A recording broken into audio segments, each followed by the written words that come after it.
तो अब जेडीयू के मुख्य प्रवक्ता नीरज कुमार पार्टी को हिदायत दे रहे हैं कि अगर पार्टी अनंत सिंह जैसे लोगों को टिकट देगी तो वो चुनाव प्रचार करने नहीं जाएंगे। चुनाव प्रचार करने तो छोड़ दीजिए, झांकने तक नहीं जाएंगे, देखने तक नहीं जाएंगे कि वहां पर कौन कैसे जीत रहा है। नीरज कुमार ने पार्टी को साफ तौर पर हिदायत दिया कि ऐसे लोगों को टिकट देने की जरूरत नहीं है। अगर ऐसे लोगों को टिकट दिया जाएगा तो हम चुनाव प्रचार करने नहीं जाएंगे, हम उन लोगों के लिए अपना समय व्यर्थ नहीं करेंगे। तो अब सवाल जेडीयू से, सवाल नीतीश कुमार से, जो कहते हैं कि हमने सुशासन की सरकार को स्थापित किया है, जो कहते हैं कि हमारी पार्टी पूरी तरीके से मजबूत है। अब सवाल उनसे कि क्या नीरज कुमार की बातों को नीतीश कुमार मानेंगे।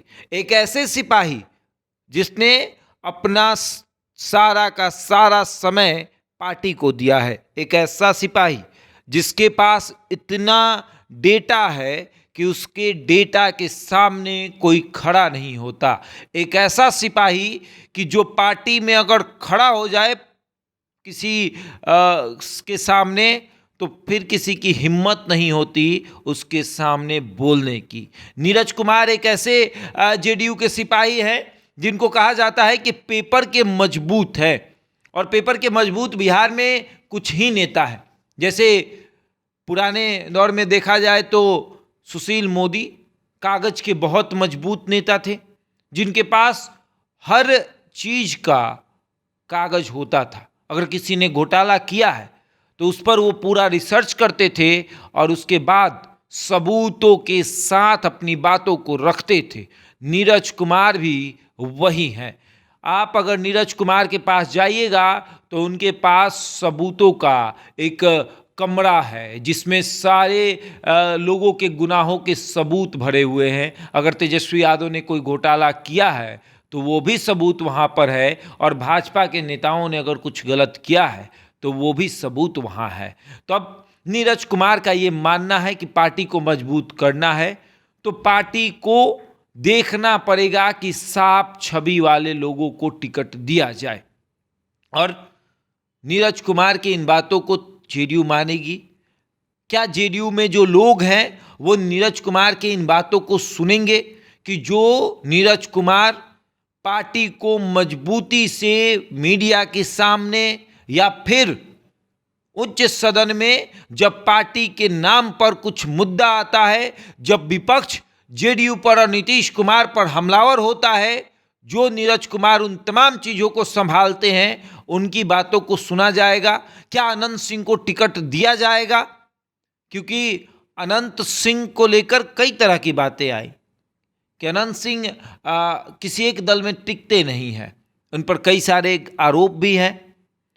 तो नीरज कुमार का मानना है कि साफ छवि वाले लोगों को टिकट दिया जाए, और जैसे ही नीरज कुमार ने इन बातों को रखा कि भैया हम चुनाव प्रचार करने नहीं जाएंगे, अनंत सिंह के अंदर एक आग जली और उस आग को लेकर वो सबके पास पहुंचे कि इस आग को बुझाया कैसे जाए, किस तरीके से मीडिया में ये खबरें फैलाई जाए कि जेडीयू ने अनंत सिंह की टिकट को फाइनल कर लिया है। अंत समय में अशोक चौधरी की एंट्री होती है और अशोक चौधरी ये कहते हैं कि अगर पार्टी इनको टिकट देती है अगर, तो फिर क्षेत्र में ज्यादा मेहनत करने की जरूरत नहीं पड़ेगी। लेकिन फिर भी जेडीयू के किसी भी नेता ने यह नहीं कहा कि मोकामा से अनंत सिंह ही चुनाव लड़ेंगे।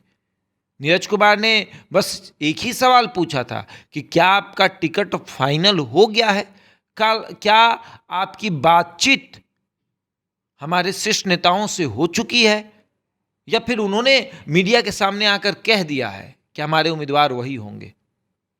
कुछ नहीं हुआ है, और साफ तौर पर नीरज कुमार ने कहा कि साफ छवि लोगों को उतारा जाए, जिनकी छवि साफ है, जो वाकई में राजनीति में अपने आप को झोंक चुके हैं, जो वाकई में काम करना चाहते हैं, वैसे लोगों को टिकट दीजिए। ना सिर्फ मोकामा बल्कि बिहार में जहां जेडीयू लड़ रही है वहां पर अच्छे लोगों को टिकट दिया जाए। ताकि पार्टी पर कोई आरोप ना लगे।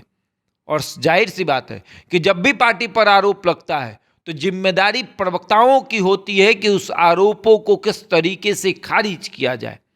तो फिर प्रवक्ता तो हक से कहेगा ना पार्टी को कि आप भी सोच समझ कर उम्मीदवार उतारिए। अब देखने वाली बात यह है कि क्या नीरज कुमार की बात पार्टी मानेगी या फिर अनंत सिंह की।